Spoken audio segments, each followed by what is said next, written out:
Hey, I'm Dan. And I'm Mike. So today we're reviewing Manglehorn, starring Al Pacino. It was a doozy. Right, it was mangled. Now, when you're kind of critiquing a script for a movie like this, you do have to keep in mind that it's not just your regular, story arc, but more of a character portrait. There are different rules for the overall arc of the story, but on a scene-by-scene basis and on a character development basis, all the rules are pretty similar, and you do have to. But they didn't. You have to follow them, but they didn't. I gave it a 1.5 out of 10, just because Al Pacino he's a good actor. He did a good acting. He did a good acting. But yeah. I was gonna be a little bit more generous. I was gonna give it 2.5. Okay. At 25%. Wow. Again, because technically I thought it was really good. It looked good. The performances were awesome. Right. I was saying that we should only keep it to 3 things because there's like a ton. Do you mean 3 things between the two of us? Yeah, like I got 3 things. I'm assuming you got 3 things. Okay. There might be overlap. Sweet. The biggest one, and the one I noticed in the first 20 minutes, was there's no reason to like Al Pacino's character. Right. You're supposed to be sympathetic towards him, but you just don't really give a shit. And if there's no reason to like him, there's no reason to care for him. Unfortunately, that played through the entire movie. Right. There were a lot of one-liners like, "Oh man, I love this guy," but like there were no examples of it. Right. And that actually kind of goes into the note that I had, which is, movies like this where it is a portrait of a character. Typically when you're coming into the story, you got to have something for us to come into. Why are we watching this character at this point in time? I assume he's been an asshole for the last few years. Why is it now that we're going to start watching him? And I thought, if I go back to, the 25th Hour is a great example of a movie like this, in my opinion.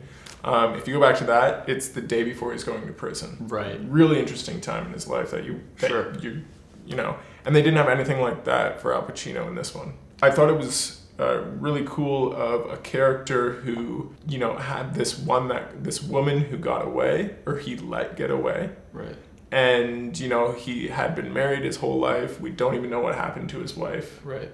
And I just thought, how great would it have been if they actually wrote it in that opening setup that the wife has just died. And now he's, realizing that one that got away in his sorrow for the wife who just died. Throughout the movie, he talks about how he just doesn't care about his wife. Or right. The wife that he had. Exactly. But how much more interesting would that have been if that wife had just died? Right.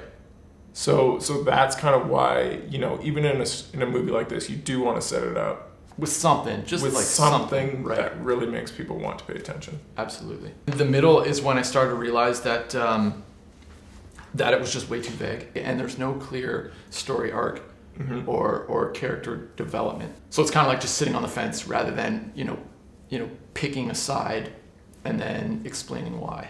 Right. If that makes sense. So exactly. if I were to fix it, it would be like, no, pick one, like pick a way that you want him to be, and either explain why he's that way, even when he shouldn't necessarily be that way, or give him a reason to be that way. So push him more in that direction, and they just didn't. It was just fence sitting. So mine was the exact same note. The way I was gonna say to fix it was,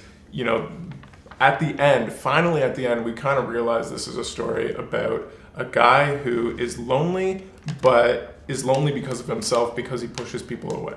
Right. And I was just thinking, if you establish that at 12 minutes, even 20 minutes, right.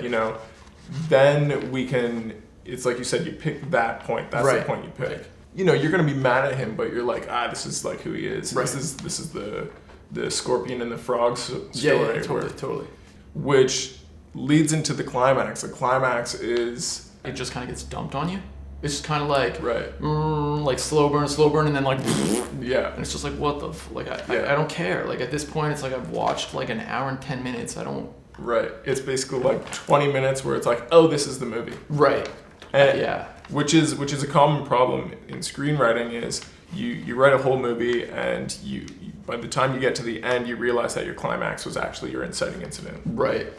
And then you basically just got to go and write the script again. Right. So at the end, the kind of climax, or at least the kind of the point that pushes him to finally change, is he goes into this shrine that he has for this woman who he loved but pushed away when he was younger, Right. and reads basically the last letter that he got from her, which says, You waited too long." You waited Right. too long. He had a ring and shit. Exactly. That was like the whole Yeah, thing. exactly. He had everything. So you waited too long. And this pushes him to change, and it's just like, that should have been in the 10 to 20 minute Right. mark.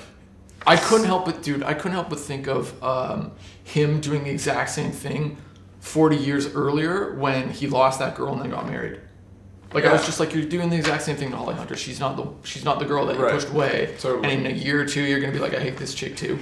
It just didn't seem like he changed. Whereas I do think if you brought that point Right. back and had more scenes that were developing and pushing him to change for over 2 hours as Right. opposed to within 5 minutes, And then no we would have reason. had and no reason. So there's a lot that could have helped the movie, even though it was, again, like I said, a portrait of a character as opposed to a standard story arc. Right. But I think that's certainly what we have for Manglehorn, and we'll get back to you with another one shortly. Yeah, by the way, like, I'm assuming you guys have seen the movie too. Just write in the comments what you guys think should have been changed or what would have helped it out.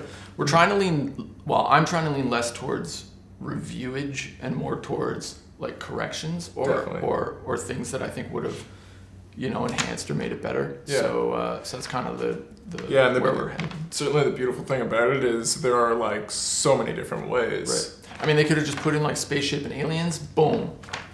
Best movie of Best movie of the year. 2015 or 14. Computer or whatever. graphics, 3D. Do it. Do it. Would have been awesome. All right, thanks guys. But